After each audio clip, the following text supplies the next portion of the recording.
Greetings,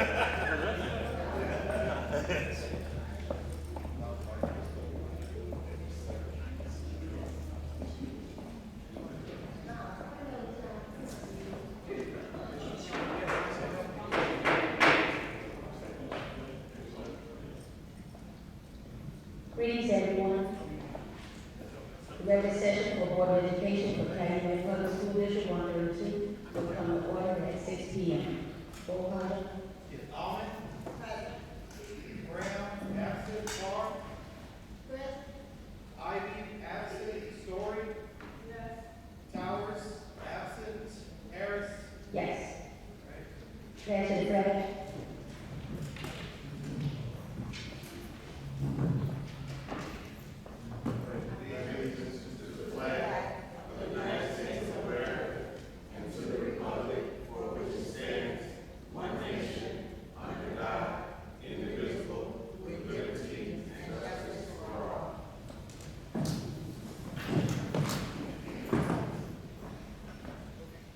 Approval of agenda.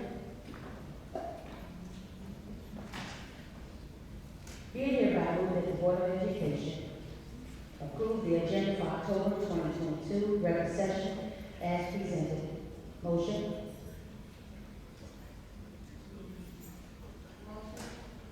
Motion by Patricia Carr. Second.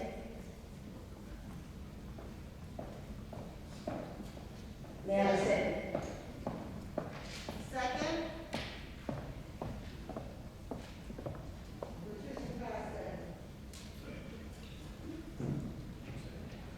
I second. Roll call down. Yes. Almond. Brown, absent. Clark. Yes. Ivy, absent. Story. Towers. Here. Harris. Yes. Motion carried. Thank you. Superintendent's report. Good evening, board members, ladies and gentlemen. Tonight, for our superintendent's report, we had two presentations. One from the academic department and then another from the family and community engagement. In addition, we also have some recognition of students tonight. So academics will be led by Ms. Anderson. Good evening. Thank you for this opportunity to present information about NWEA assessments. So NWEA stands for Northwest Evaluation Association. NWEA is a non-for-profit, research-based company that's been in business for over 40 years. And NWEA creates assessments for students in grades pre-K through 12. They are in 145 countries, and they serve over 9,500 school districts across the world. So these assessments are important to us because they allow us to monitor the progress of our students. The assessments are given 3 times per year. We begin in the fall. Usually the first 2 weeks the students enter after summer vacation. We assess again in the winter, right after students return from winter vacation, and then again in May, just before students leave for summer vacation. So in August, we're looking to collect baseline data. We want to see where students are functioning when they return from the summer. We compare that data with where students left off at the end of the prior school year. We want to make certain that learning loss has not occurred. So in January, we're assessing students and we're checking for the progress. We want to make certain that they are meeting their targets. Every child has a target that they are expected to reach, and we're checking to make certain that those targets are being reached. And then in the spring, we look to determine how much progress our students made during the school year. So as a school district, our processes include assessing the students. We disaggregate the data. We're looking for trends and patterns in the data. We're looking for student strengths and weaknesses for all students in all grade levels. And then we create plans for our students. And NWEA has a system built in which they automatically group students according to skills. And this helps us to differentiate instruction. We monitor those plans, we add interventions and supports when needed, and then we update those plans at the mid-year assessment point, or in some cases, those plans are updated before mid-year interventions have been put in place. We post-assess the students at the end of the school year to determine the growth that was made. So the district has completed the first round of our NWA assessments. As you can see on the board, our NWA fall reading results. And so we are categorized by percentiles. So if you notice the red group, the first to 29th percentile. So we wanted to see what percentage of our students fell into each category. So the second group would be the 30th to the 49th percentile, and then the 50th percentile, which is the desirable place that we expect or that we would like our students to place. The 50th percentile and higher represents grade level achievement.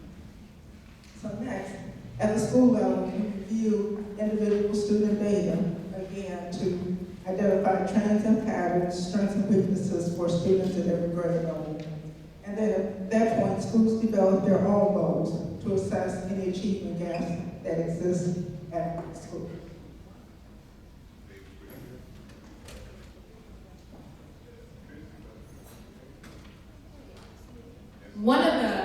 I'm Jennifer Kimball. I'm the coordinator of student services for the district. So one of the most important things that I ever learned in education is that when we look at the data, so now we want to determine what's our next steps. So here in the district, we are using the MTSS, which is a problem-solving framework, which helps us to outline exactly what our students need academically and social-emotional needs. And then we develop a plan to help to move our students to achieve that student goal. So in an MTSS multi-tier system of support, this focuses on academics, behavior, attendance, and SEL, so social and emotional learning. There are 3 tiers. So if you notice on this PowerPoint presentation, the first tier, we want approximately 80% of our students or more there. And our targeted interventions is tier 2, about 15% of the student population. And then tier 3 should be those more intensive supports, so we want about 5% of our students there.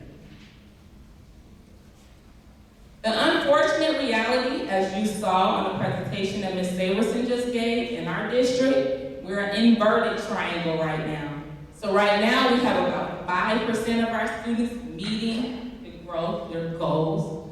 15% of students are like our bubble students, our those yellow students, and 80% of our students are failing. So as a district, we have to come up with a strategy and a plan in order to help those students move, because we want our students and our triangle to look more like the previous slide.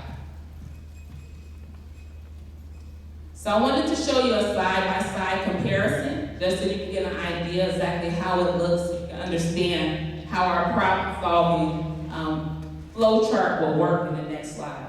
So again, like as I showed you on the left, you can see the inverted triangle, where you kind of show where our district numbers are showing right now. But we also want to show how we want to get there and what kind of supports that we are going to put in place in order to make our triangle look more like the one on the right. Every administrator, every teacher in the district, we all know we developed this, what are the next steps, our MTSS flow chart. And I know it's very difficult to read, so you don't have to read the entire flow chart. But it's important to know that it is a problem-solving, step-by-step process that we go through in order to really see what the students need and what are we going to do next.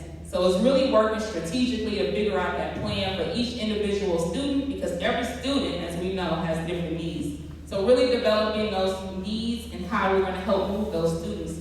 Because again, our goal is to have most of our students at tier 1 instead of getting to tier 3. So our action plan, we created an action plan within the district. Our action plan first is going to be to identify. We're identifying those students as we showed in the first slide.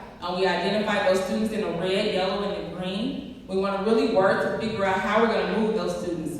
So the next step is to complete the MTSS problem-solving model. That model that we saw in the previous slide, just really working together to figure out what they have at tier 1, what they need at those tier 2 and those tier 3, if they get to tier 3, those supports that they may need as well. We want to work to administer those pre and post-test assessments, which that allows us to have baseline data. So we want to see where our students start so we can see where we want them to go. So we really want to make our students grow and have that student achievement. So we want to have those pre-assessments in order to analyze that data. Then once we get that data, we create an action plan based on that problem-solving framework that we saw in the previous slide. So we work together as a team, we work with the administrators, we work with the teachers,